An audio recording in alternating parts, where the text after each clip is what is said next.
ओम शांति। आज 27 मार्च 2025 के महावाक्यों में मधुबन से प्यारे मीठे बाप दादा ने कहा, मीठे बच्चे, खेवैया आया है तुम्हारी नैया पार लगाने। तुम बाप से सच्चे होकर रहो तो नैया हिलेगी डुलेगी, लेकिन डूब नहीं सकती। प्रश्न है, बाप की याद बच्चों को यथार्थ न रहने का मुख्य कारण क्या है?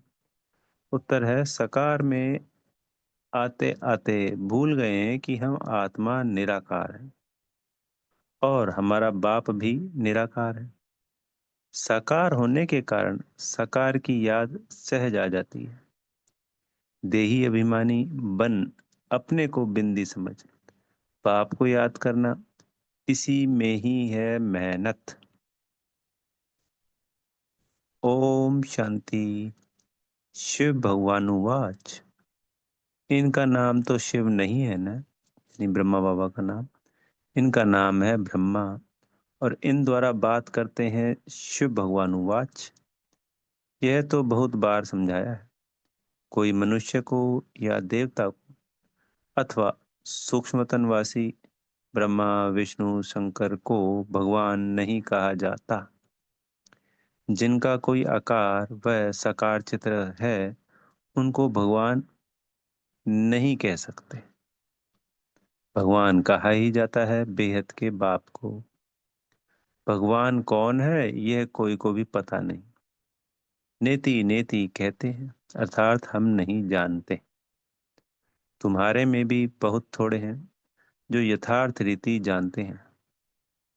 आत्मा कहती है, हे भगवान, अब आत्मा तो है बिंदी, तो बाप भी बिंदी ही होगा। अब बाप बच्चों को बैठ समझाते हैं।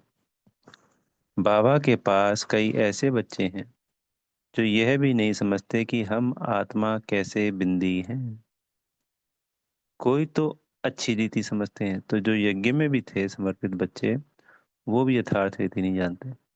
तभी तो यज्ञ में रहने वाले बच्चे भी तो छोड़ के चले गए ना।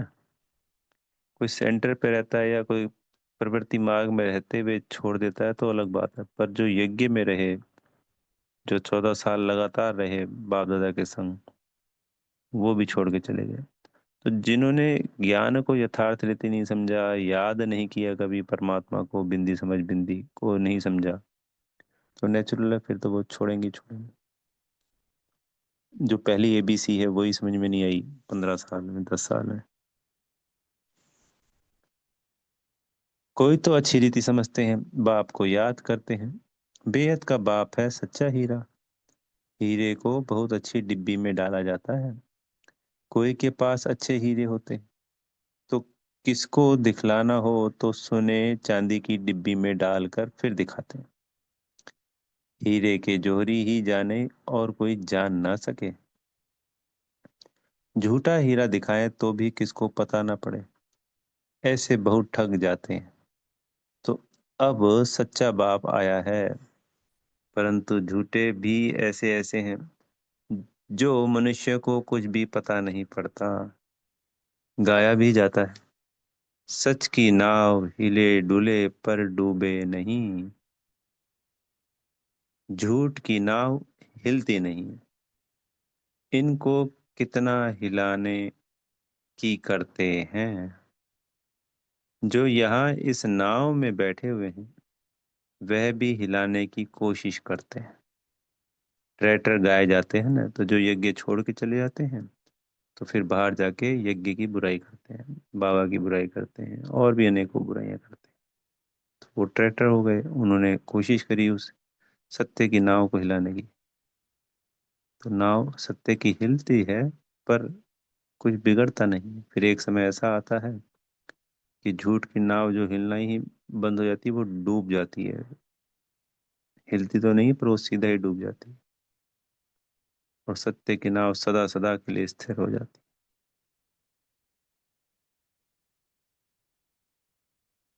अब तुम बच्चे जानते हो खवैया बाप आया हुआ है, बागवान भी है ना।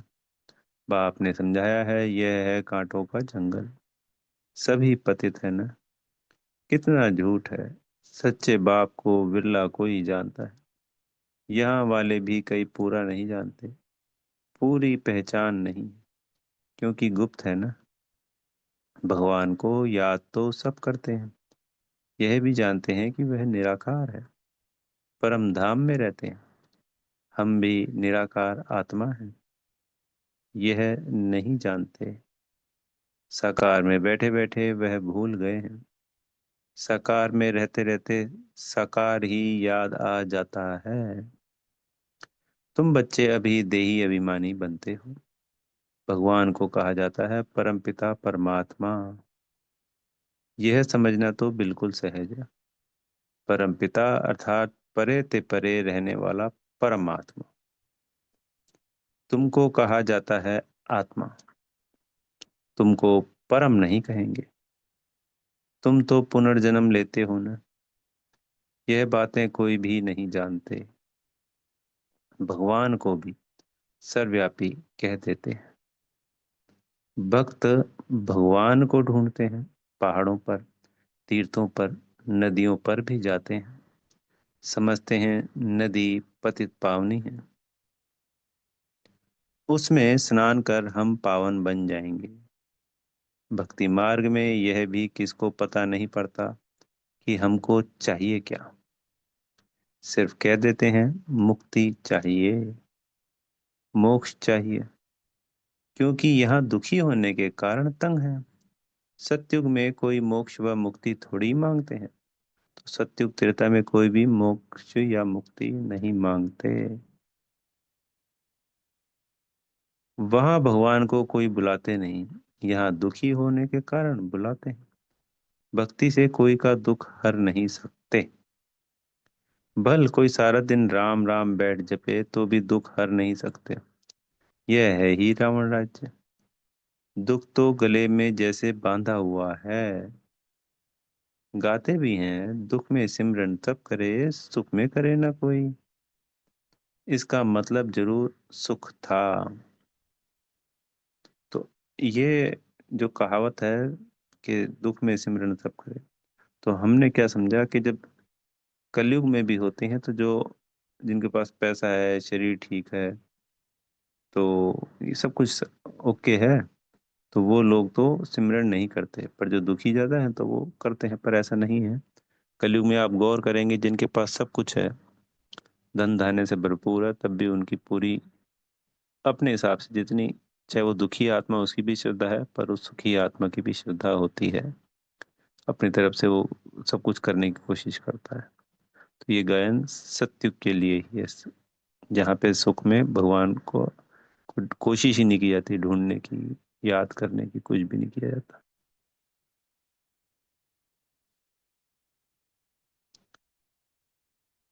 अब दुख है, सुख था सतयुग में, दुख है अभी कलयुग में, इसलिए इसको कांटों का जंगल कहा जाता है। पहला नंबर है देह अभिमान का कांटा, फिर है काम का कांटा।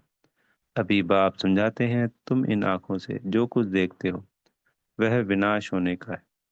अब तुमको चलना है शांति धाम। अपने घर को और राजधानी को याद करो। घर की याद के साथ साथ बाप की याद भी जरूरी है, क्योंकि घर कोई पतित पावन नहीं है। तुम पतित पावन बाप को कहते हो, तो बाप को ही याद करना पड़े। वह कहते हैं मामे कम याद करो, यानी शिव बाबा कहते हैं मुझे ही बुलाते हो ना बाबा, आकर पावन मनाओ। ज्ञान का सागर है तो जरूर मुख से आकर समझाना पड़े। प्रेरणा तो नहीं करेंगे।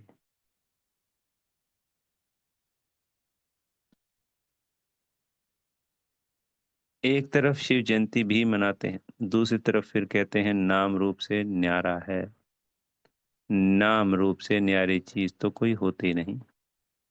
फिर कह देते ठिक्कर बित्तर सब में है, अनेक मत है न। बाप समझाते हैं तुमको पांच विकारों रूपी रावण ने तुच्छ बुद्धि बना दिया है, इसलिए देवताओं के आगे जाकर नमस्ते करते हैं। कोई तो नास्तिक होते हैं, किसको भी मानते नहीं। यहाँ बाप के पास तो आते ही हैं ब्राह्मण, जिनको 5,000 वर्ष पहले भी समझाया था। लिखा हुआ भी है, परमपिता परमात्मा ब्रह्मा द्वारा स्थापना करते हैं, तो ब्रह्मा की संतान ठहरे। प्रजापिता ब्रह्मा तो मशहूर है, जरूर ब्राह्मण ब्राह्मणियां भी होंगे। अभी तुम शूद्र धर्म से निकल ब्राह्मण धर्म में आए हो। वास्तव में हिंदू कहलाने वाले अपने असली धर्म को जानते नहीं हैं, इसलिए कभी किसको मानेंगे, कभी किसको मानेंगे, बहुत के पास जाते रहेंगे। क्रिश्चियन लोग कभी किसके पास जाएंगे नहीं। अभी तुम सिद्ध कर बतलाते हो, भगवान बाप कहते हैं मुझे याद करो। एक दिन अखबारों में भी पढ़ेगा कि भगवान कहते हैं मुझे याद करने से ही तुम पतित से पावन बन जाएंगे। जब विनाश नजदीक होगा तब अखबारों द्वारा भी यह आवाज कानों पर पड़ेगा। अखबारों में तो कहाँ कहाँ से समाचार आते हैं ना। अभी भी डाल सकते हो भगवानुवाच। परमपिता परमात्मा शिव कहते हैं मैं हूँ पतित पावन, मुझे याद करो तो तुम पावन बन जाएंगे। इस पतित दुनिया का विनाश सामने खड़ा है, विनाश जरूर होना है, यह भी सबको निश्चय हो जाएगा। रिहर्सल भी होती रहेगी। तुम बच्चे जानते हो जब तक राजधानी स्थापन नहीं हुई है तब तक विनाश नहीं होगा। अर्थक्वेक आदि भी होनी ही है ना। एक तरफ बॉम्ब्स फटेंगे, दूसरी तरफ नेचुरल कैलामिटीज भी आएंगी। अन्न आदि नहीं मिलेगा, स्टीमर नहीं आएंगे, फैमन पड़ जाएगा, भूख मरते मरते खत्म हो जाएंगे।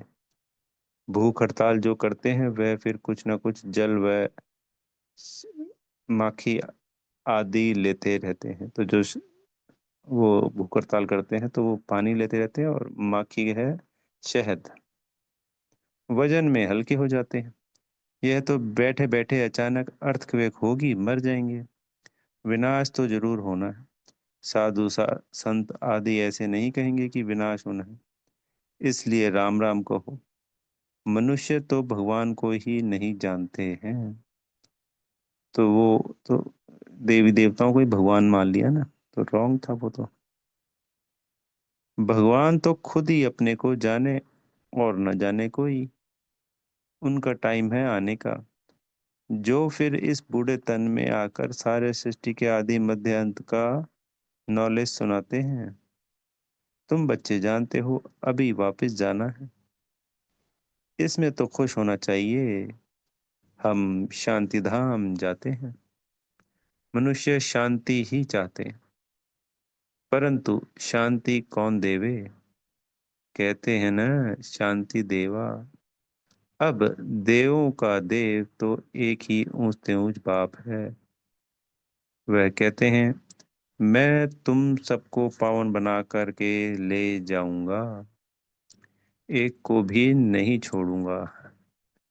ड्रामानुसार सबको जाना ही है। गाया हुआ है मच्छरों सदृश सब आत्माएं जाती हैं। अभी यह भी जानते हैं सत्युग में बहुत थोड़े मनुष्य होते हैं। अभी कलयुग अंत में कितने ढेर मनुष्य हैं, फिर थोड़े कैसे होंगे। अभी यह है संगम युग। तुम सत्युग में जाने के लिए पुरुषार्थ करते हो, जानते हो यह विनाश होगा। मच्छरों से दृश्य आत्माएं जाएंगी, सारा झुंड चला जाएगा। सत्युग में बहुत थोड़े रहेंगे। बाप कहते हैं कोई भी देहधारी को याद नहीं करो, देखते हुए भी हम नहीं देखते हैं। हम आत्मा हैं, हम अपने घर जाएंगे, खुशी से पुराना शरीर छोड़ देना है। अपने शांति धाम को याद करते रहेंगे तो अंतमति सुगति हो जाएगी। तो बाबा के संग संग अपने घर को भी जरूर याद करना। एक बाप को याद करना, इसमें ही मेहनत है। मेहनत बिगर उच्च पद थोड़ी मिलेगा। बाप आते ही हैं तुमको नर से नारायण बनाने के लिए। अब इस पुरानी दुनिया में कोई चैन नहीं है। चैन है ही शांति धाम और सुख धाम में। यहाँ तो घर घर में अशांति है, मारपीट है। बाप कहते हैं अब इस छीछी दुनिया को भूलो मीठे मीठे बच्चों।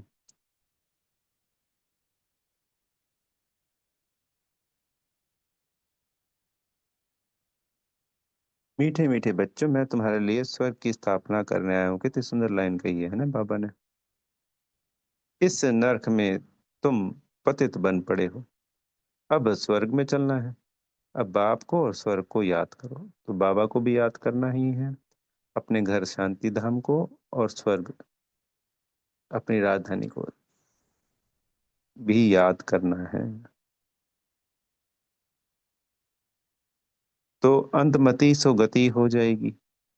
शादी आदि में भल जाओ परंतु याद बाप को करो। नॉलेज सारी बुद्धि में रहनी चाहिए। बल घर में रहो, बच्चों आदि की संभाल करो, परंतु बुद्धि में याद रखो बाप का फरमान है, मुझे याद करो। घर छोड़ना नहीं है, नहीं तो बच्चों की संभाल कौन करेगा। भक्त लोग घर में रहते हैं, गृहस्थ व्यवहार में रहते हैं, फिर भी भक्त कहा जाता है, क्योंकि भक्ति करते हैं, घर बार संभालते हैं। विकार में जाते हैं तो भी गुरु लोग उनको कहते हैं श्री कृष्ण को याद करो, तो उन जैसा बच्चा होगा। इन बातों में अब तुम बच्चों को नहीं जाना है, क्योंकि तुमको अब सत्युग में जाने की बातें सुनाई जाती है, जिसकी स्थापना हो रही है। बैंकुंठ की स्थापना कोई कृष्ण नहीं करते। कृष्ण तो मालिक बना है, बाप से वर्षा लिया है।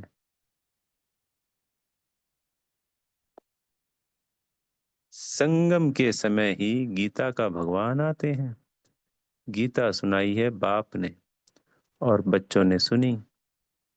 भक्ति मार्ग में फिर बाप के बदले बच्चे का नाम डाल दिया है।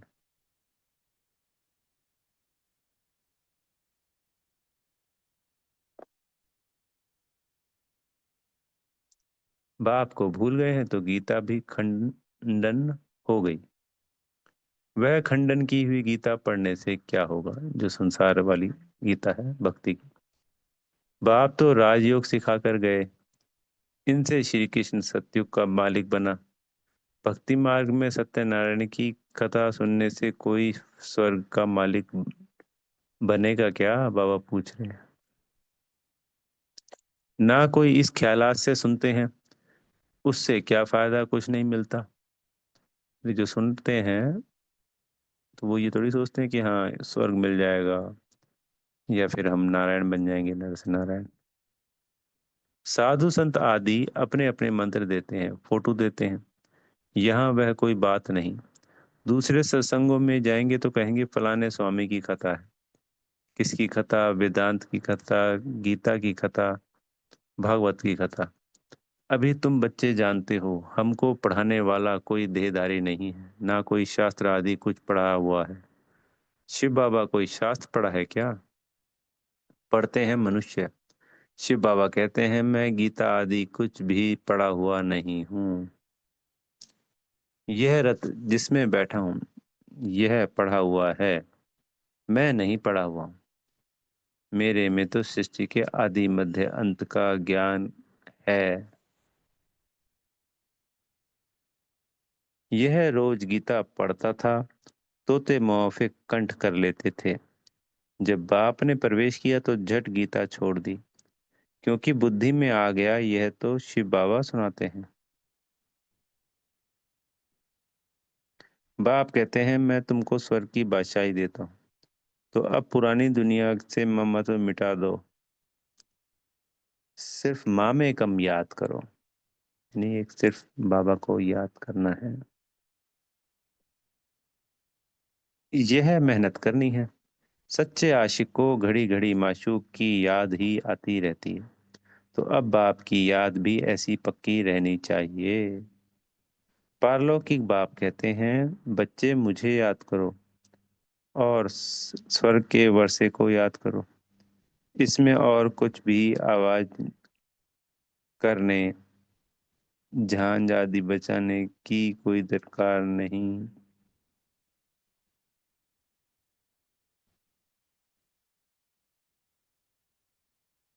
गीत भी कोई अच्छे अच्छे आते हैं तो बजाए जाते हैं, जिनका अर्थ भी तुमको समझाते हैं। गीत बनाने वाले खुद कुछ भी नहीं जानते। मीरा भक्तन थी, तुम तो अभी ज्ञानी हो। बच्चों से जब कोई काम ठीक नहीं होता है तो बाबा कहते, तुम तो जैसे भक्त हो। तो वह समझ जाते हैं कि बाबा ने हमको ऐसा क्यों कहा। बाबा समझाते हैं, बच्चे अब बाप को याद करो, पैगंबर बनो।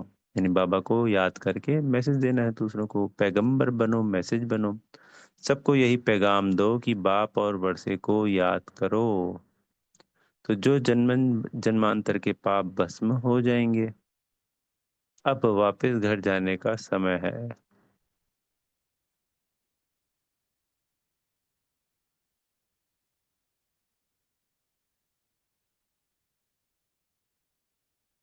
भगवान एक ही निराकार है, उनको अपनी देह है नहीं। बाप ही अपना परिचय बैठ देते हैं, मन मना भव का मंत्र देते हैं। साधु सन्यासी ऐसा कभी नहीं कहेंगे कि अब विनाश होना है, बाप को याद करो। बाप ही ब्राह्मण बच्चों को याद दिलाते हैं, याद से हेल्थ और पढ़ाई से वेल्थ मिलेगी। तुम काल पर विजय पाते हो, वहां कभी अकाले मृत्यु नहीं होती। देवताओं ने काल पर विजय पाई हुई है। अच्छा, मीठे मीठे सिकी लदे बच्चों प्रति माता पिता बाप दादा का याद प्यार और गुड मॉर्निंग। रूहानी बाप की रूहानी बच्चों को नमस्ते। हम रूहानी बच्चों की प्यारे मीठे रूहानी बाप दादा जी को याद प्यार गुड मॉर्निंग और नमस्ते।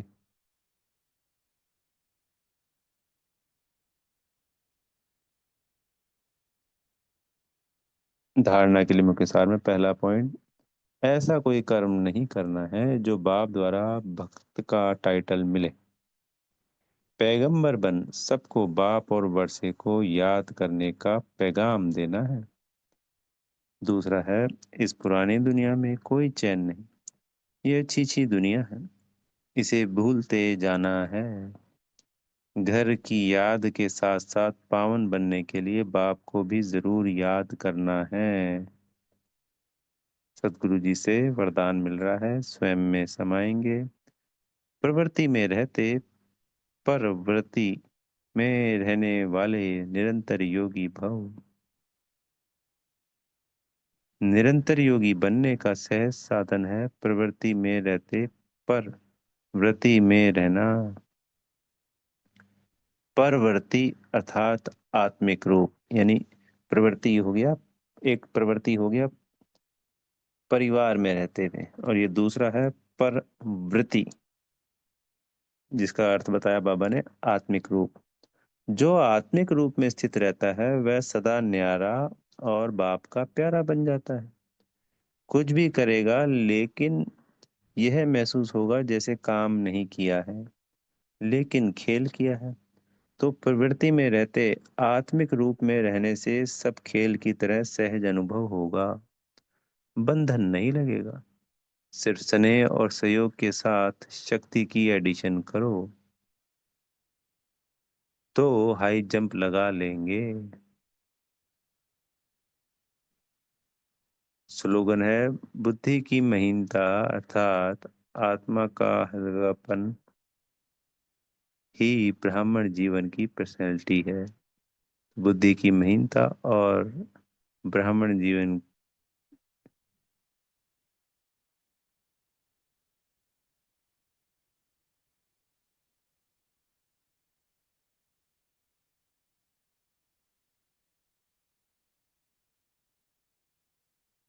अव्यक्त इशारे हैं, सत्यता और सभ्यता रूपी कल्चर को अपनाओ।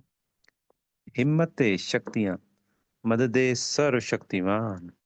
शेरनियां कभी किससे डरती नहीं, निर्भय होती हैं। यह भी भय नहीं कि ना मालूम क्या होगा। सत्यता के शक्ति स्वरूप होकर नशे से बोलो, नशे से देखो। हम आलमाइटी गवर्नमेंट के अनुचर हैं। इसी स्मृति से अयथार्थ को यथार्थ में लाना है। सत्य को प्रसिद्ध करना है, ना कि छिपाना है। लेकिन सत्यता के साथ बोल में मधुरता और सभ्यता आवश्यक है। तो ये पूरे महीने जब ये रहे तो एक तो सच्चाई सफाई पे बाबा ने फोकस किया, और जो हम सत्य बोल बोलते हैं उसमें मधुरता वाणी की और सभ्यता बहुत आवश्यक है। अच्छा, ओम शांति। बेहद का धन्यवाद मेरे प्यारे मीठे माता पिता बाप दादाजी का, आप सभी आत्मा भाइयों का, और दिल से बेहद की शुभकामनाएं, शुभ भावनाएं। ओम शांति।